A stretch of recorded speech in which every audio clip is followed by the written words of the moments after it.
My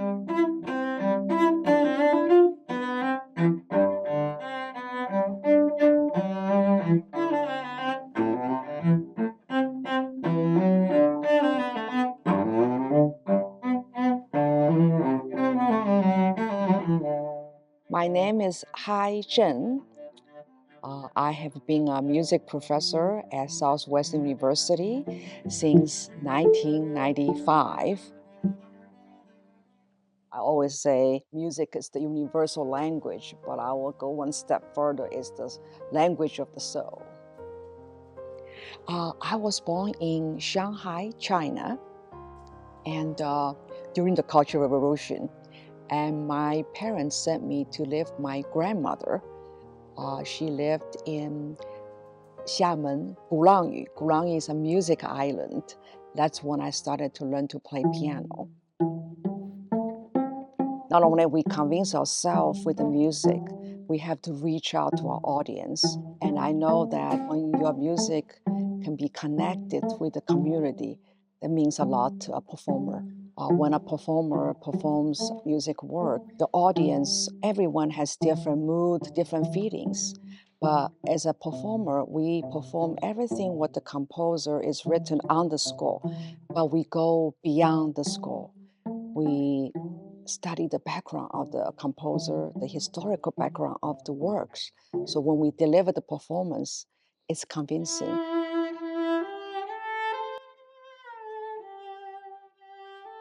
Came to the US in 1985, and I studied at the University of Texas with a presidential scholarship to be the first female Chinese cellist in the Tchaikovsky competition. When I started to learn the music, we perfect our techniques, but I realized that I studied the Western instrument, and it opens my eyes and brought my visions. I realized that notes, music, that's just the beginning. We really need to transform that technique and everything into the music to move our audience.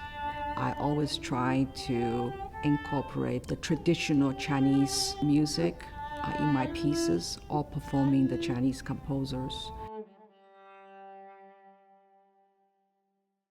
As a musician, we have many components. We are lovers, singers, storyteller, architects, poets, painters, sculptors, designers, and missionaries.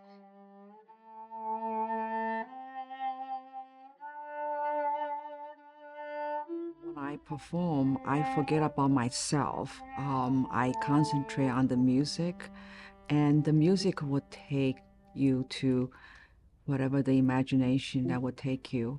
So it's not you anymore, I feel. It's the music.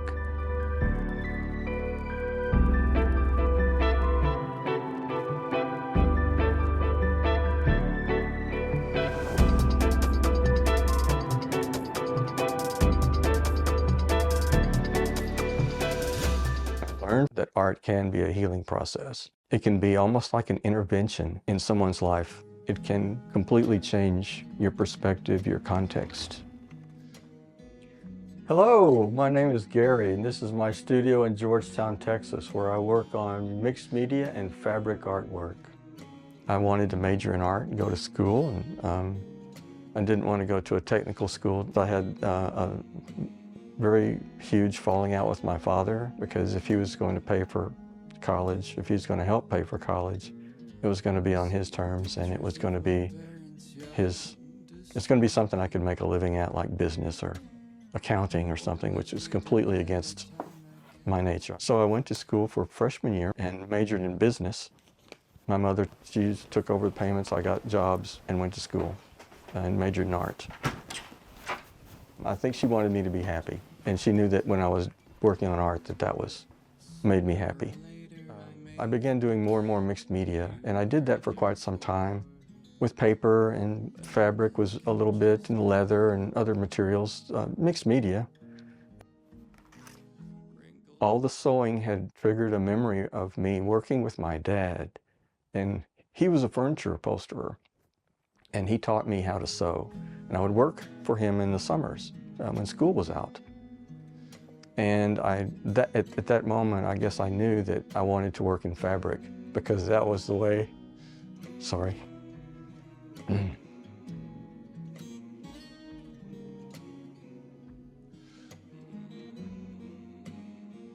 Because that was a way to reconnect with my dad.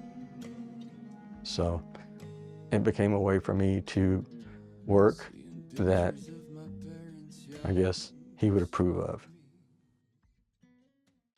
Art became much more of a spiritual thing and much more of a soulful thing, a thing from the heart, much more deeply felt than I was experiencing. So that's been what I've been doing since then. I'm using what I find and not manipulating it as minimally as possible, so that I might sew it down, I might stitch it down, I might glue it to something, but it's not, I don't alter it. I try to just take natural material or natural fabric or pieces that I find of something that seems to fit together and blend them together into one whole piece. These pieces are plywood, Baltic birch plywood that I've made custom size, the size that I want them. And the platform is covered with linen canvas, unprimed linen canvas. And the white is simple cotton twine. And so when I work, I often take a scrap of whatever I find in the garage, maybe plywood pieces or something, which is what these are made from. And that ended up making 7 pieces. And as I work on them, I just work through an idea that I have and kind of arrange them in sort of a custom type of installation. If the artist is honest with themselves when they create, if they're being honest about how they're feeling, that will somehow come through. And then somewhere out there, there's someone else who, although they'll see the piece or they'll hear the music, it'll resonate with them on a very deep level inside, in their heart. And that's what can bring oceans together.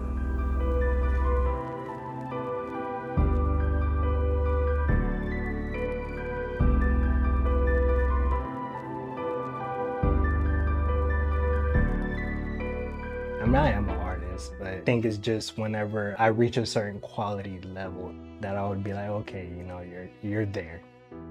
Hello, welcome to my home studio. This is where I paint, and I'm working on a self-portrait right now.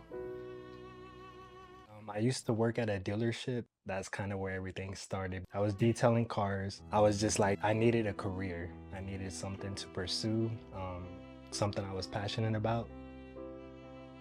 I remember one day I just had a really stressful day, and I was like, man, I gotta do something different. I went back to, I kind of used to draw and stuff on and off when I was younger. That thought just kept dancing around my head. I was like, okay, just, you know, look into that, see where that kind of takes you. That's kind of where everything started.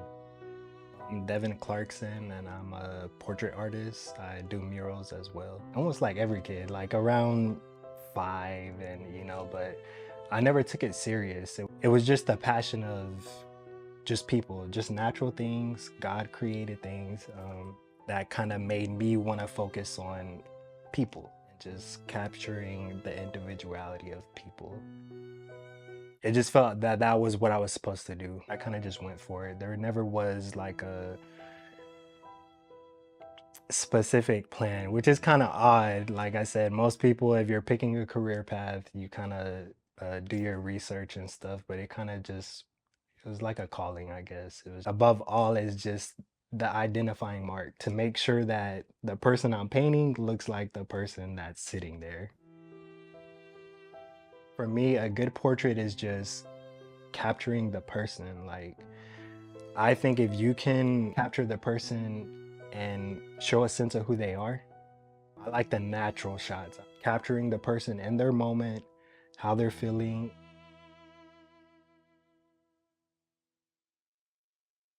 I think a good portrait is a portrait that has captured the the view of the person as well as the emotions and a little bit about the character of the person. Eyes are the window to the soul. So I think like even us when we're viewing anything, we're kind of drawn to like the eyes, the nose kind of areas. It is the most challenging. Like you have to be 100% accurate. If the eye's a little too big, it doesn't look like the person. It's a little too far to the left or right. So just that challenge is what I was drawn to. I consider it a God-given gift. I kind of feel like there's an appreciation there as far as like what I'm able to do, the talent that I have. I think that kind of connects with the portrait that I'm giving them. I mean, everything's art. If you actually think about it, everything's designed, everything's created. So I feel like it's really important, and it's important to let artists have their space and their opportunities to show a little bit about themselves and their work. For me, it's just telling your story. Like a lot of the stuff I try to do, I really try to stay true to myself.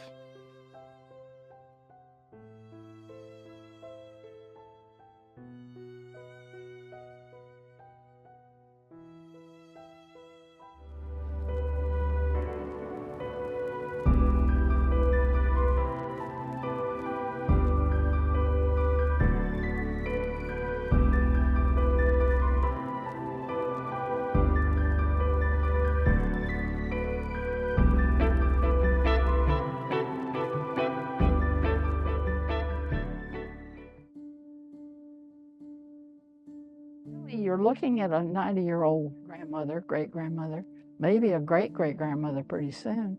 But inside, I feel like I'm about 11. And I still listen to that 11-year-old. Paper. I love paper. I love paper. I love working on paper. There's so many beautiful papers, and it's so fun tearing the paper and building a composition from the paper. This is the grandmother tree I'm sitting under in this old swing. And I like to think if I come and sit here and be very quiet, if I pose a problem that I'm thinking about, that I'll receive an answer from this place, this spot. I'm very inspired by this spot because I think this tree has stories. And so I come down here and create. I was 4 years old and I got away from my mama one morning. She kept the screen door hooked, but I got loose from her. And I bounded out into the grass. It was chilly. It was in Ardmore, Oklahoma. And there was one little yellow flower blooming out in the dew. And I ran out and threw myself down on my belly and just rubbed my nose in the beauty of that little yellow flower in the spring. And it brought me such joy to connect with that, the beauty of that. I always wanted to have that, capture that free, joyful spirit when you connect with nature. There's just something about that that makes you want to express that somehow. I'm probably not super abstract. I really think more organically. All of this is about relationships, the colors, the relationship of the colors, the texture. And then you bring your own story to the paper. I mean, this might remind me of something, someplace I've been, someplace I've witnessed, or some experience I've had. So I always bring that emotional content to the work. That's a story. There's a story there, and for me, the paper tells the story, the tactileness of it and the beauty of it, and trying to have all the papers come together in a beautiful way. Try to express that with torn paper. It just brings up so much humanity and our connectedness, how we're also connected in life. I think any time through the arts, whether it be music or poetry or literature or the visual arts. That's very, we all have that little connection with what it is to be a human being. Well, it seems kind of like a very high calling to, you know, you come down here and you work every day and you are who you are and you do what you do, but you don't see it as, it's just what you do. You don't think of it as it's anything special. And you don't do it for fame or fortune or money or all of those reasons. I think if it's ego-based, you're already lose part of your creativity, because you should not be painting for that. You should be painting for this. Painting for the market, you give a little piece of yourself away. My art life has taught me a lot, and probably then I just was responding to my deepest emotions. It's my biggest energy now, gratitude. Just grateful for the life I've had.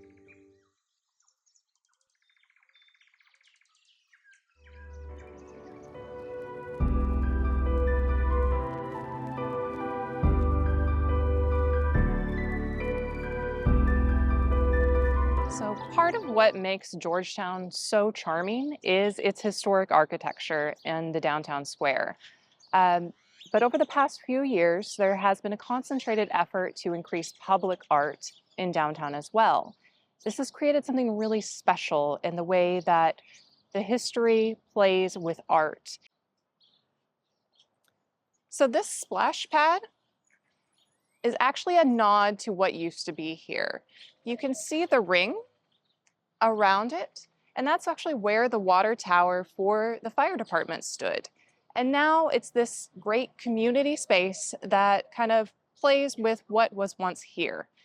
So it's a nice intersection for people who have lived here a long time to acknowledge what used to be here, as well as people who are coming to this area to kind of explore the past while engaging in the present. We're standing in front of Circular Reflect by Scott Shubin, which is a great example of community intersecting with art, intersecting with history. We're standing in front of the mural Railway Rhythm by Molly Keene, which is a pretty perfect example of the blend between modern pieces of art and referencing what was historically here. The train that Molly references ran just a few hundred yards away from this spot and brought many of the materials that created downtown Georgetown into the city that we know today. Welcome to the Shotgun House. The Shotgun House was so named because it would assume if you shot a gun, it would not penetrate a wall. The Shotgun House is an African-American museum community that embraces our cultural and our archives that are in Georgetown. And we love to show all of our brilliance. 71 years of Juneteenth celebration, celebrating the Emancipation Proclamation of African Americans. Appliances that are in very good condition represented here. Most of the yesteryears of living are represented in our Shotgun House, and we take pride in presenting our stories and our legends today. Now I'm going to introduce Norma Clark, a native of Georgetown. I was asked to paint this mural.